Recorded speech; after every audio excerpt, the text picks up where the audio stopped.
नमस्कार दोस्तों, आपका स्वागत है हिंदी डिफेंस शो में। तो दोस्तों, आज हम बात करने वाले हैं ऑपरेशन व्हाइट वॉश। इसके बारे में आपने सुना तो होगा और जाना भी होगा, लेकिन इसका एक और नाम है, वो है काली।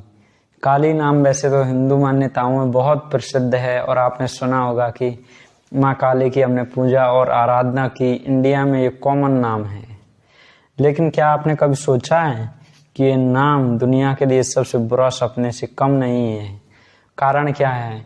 कारण ये है कि काली एक नाम ही नहीं, एक हथियार भी है। एक ऐसा हथियार जो पहले ना तो कभी देखा गया और ना ही सुना गया है। तो आइए चलते हैं हम टॉपिक पे और बात करते हैं। ये कहानी शुरू होती है सन 1984 में, जब भारत के प्रधानमंत्री राजीव गांधी थे। तो उनके रहते हुए उन्होंने एक मिशन की शुरुआत की जो बेहद ही गुप्त रखा गया, और इस सब की अध्यक्षता की आर चिदम्बरम ने। और ये शुरू हुआ BRC में, भाभा एटॉमिक रिसर्च सेंटर।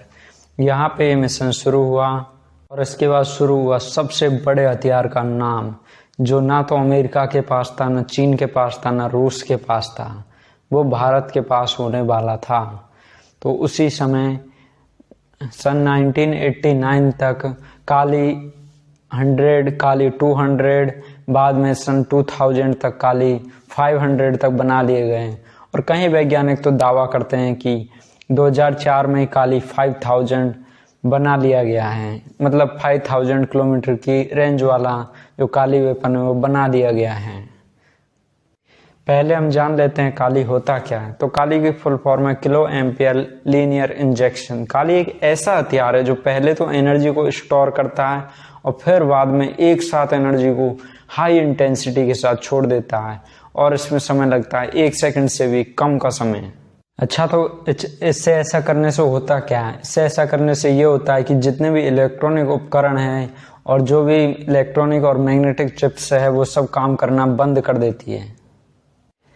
काली बना तो लिया गया था, लेकिन कभी इसका उपयोग नहीं किया गया, और कारण भी था क्योंकि कभी सोचा ही नहीं गया कि उपयोग करना कैसे है। ना कभी तो भारत की सीमा में कोई वायुयान घुसा और ना कभी इसके उपयोग की नौबत आई। दूसरी बात यह भी है कि काली बहुत ही भारी हथियार है। इसे ले जाने के लिए पूरे एक जहाज की जरूरत पड़ती है, जो इसकी एक बड़ी कमी है। इसके कारण भी इसे एक दूसरे स्थान से ले जाना और इसकी सुरक्षा करना एक बहुत ही कठिन कार्य होता है। इतने बड़े हथियार को खुले में नहीं छोड़ा जा सकता, तो इसके साथ हमेशा कहीं विमान और पैराट्रूप्स कमांडो भी साथ में मौजूद रहते हैं। एक बार जब 2009 और 10 में सियाचिन ग्लेशियर से बर्फ हटाने का कार्य चल रहा था, तो इसका उपयोग किया जा रहा था। वो बहुत ही लो इंटेंसिटी की काली वेपन था, मतलब कि बहुत ही कम इंटेंसिटी का काली वेपन था, जिससे बर्फ को पिघलाकर हटाया जा रहा था। उस समय वहां पर मौजूद थे रॉ के एक एजेंट। उनके दिमाग में एक आइडिया आया कि भाई, जब इतनी सारी बर्फ हम हटा सकते हैं लो इंटेंसिटी से, तो हम हाई इंटेंसिटी से कितनी बड़ी बर्फ हटा सकते हैं और कितनी बड़ी बर्फ पिघला के जो दूसरी तरफ जो दुश्मन है उसको नष्ट कर सकते हैं। उसने ये रिपोर्ट अपने ऊपर के ऑफिसर को दी, लेकिन रॉ के चीफ ने ये मानने से इनकार कर दिया और उन्होंने इसे फिजूल और बेवफाक समझा। लेकिन रॉ के एजेंट ने हार नहीं मानी और उसने इसके ऊपर पूरा एक डिटेल प्रेजेंटेशन बनाया और फिर रॉ चीफ को दिखाया। तो रॉ चीफ इसे मानने के लिए राजी हो गए। रॉ चीफ ने तत्कालीन प्रधानमंत्री डॉक्टर मनमोहन सिंह को भी इस कार्य के लिए राजी कर लिया कि हम पाकिस्तान पे काली वेपन से हमला करेंगे। ये एक काली की टेस्टिंग भी होगी और एक हमला भी होगा कि दुश्मन पे कितना जबरदस्त हमला होता है। इसके बाद से सियाचिन में भारत का दबदबा भी कायम होने वाला था। इसके लिए समय चुना गया कि भाई इसे ले जाएंगे कैसे। तो इसके लिए एक विमान का इंतजाम किया गया, जो कि भारत का जितने भी पैराट्रूप्स कमांडो है और व्हीकल टैंक्स वगैरह को ले जाने के लिए उपयोग में लाया जाता था। पहले एक विमान IL-76 को चुना गया और इसका डेस्टिनेशन डिसाइड किया गया कटक में, जो कि एक पूरा बंगाल की खाड़ी के नीचे है, जिससे कि दुश्मनों को ये शक ना हो कि कोई बहुत बड़ी गतिविधि की जाने वाली है। बाद में इस विमान से इसे सहारनपुर एयरबेस पर पहुंचा दिया गया और इसके पहले भेजा गया अवाकस विमान सिस्टम को air warning alert and control system जिसे कहते हैं, और उसके पीछे लगाए गए सुखोई विमान जो कि दुश्मन का किसी भी जहाज का तेजी से पीछा करके उसे खत्म कर देते हैं। लेकिन यदि सुखोई जहाज यही कार्य करते रहेंगे तो इनकी एक लेयर की और सिक्योरिटी की जरूरत थी, तो उसमें लगाया गया मिराज 2000 को। आगे कुछ और भी दिक्कतें आने वाली थी। दिक्कत ये थी कि भाई जब ये सब ये कार्य कर रहे होंगे तो बीच में फ्यूल खत्म हो गया मान लो विमान का, तो क्या करेंगे। तो इसके लिए लगाया गया एक विमान IL-17 जो कि एयर रिफ्यूलिंग का कार्य करता है। तो IL-17 से बीच में एयर रिफ्यूलिंग की गई और फिर सीधे जो विमान थे वो 7 अप्रैल 2012 को सियाचिन के ऊपर उड़ान भरने लगे हैं।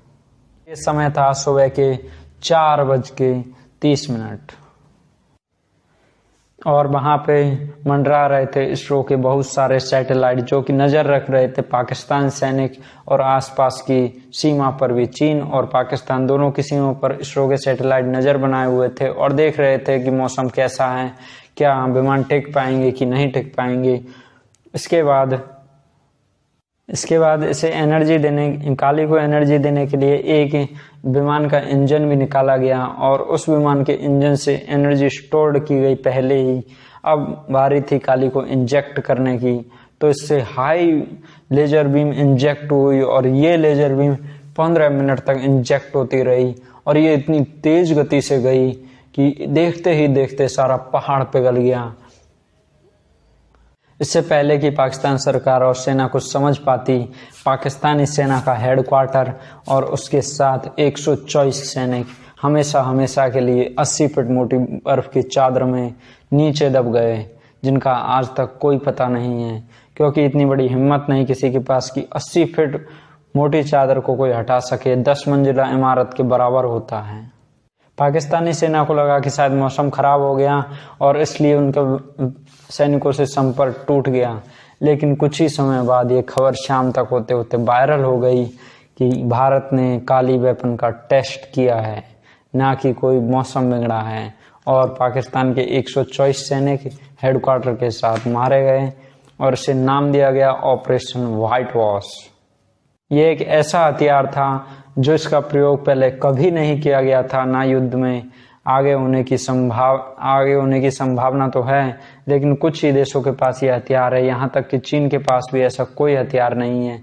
अमेरिका के पास ये हथियार है और इसके बाद यदि खुले में किसी ने टेस्ट किया है तो वो भारत के पास हथियार है। लेकिन भारत की सरकार ये मानने से हमेशा इनकार करती है कि काली नाम का कोई वेपन और व्हाइट वॉश नाम का कोई ऑपरेशन हुआ था।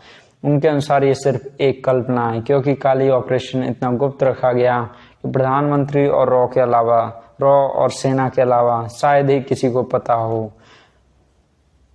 पाकिस्तान ने अंतर्राष्ट्रीय और राष्ट्रीय दबाव खूब बनाया, लेकिन उसकी एक न चली और भारत ने साफ मानने से इनकार कर दिया।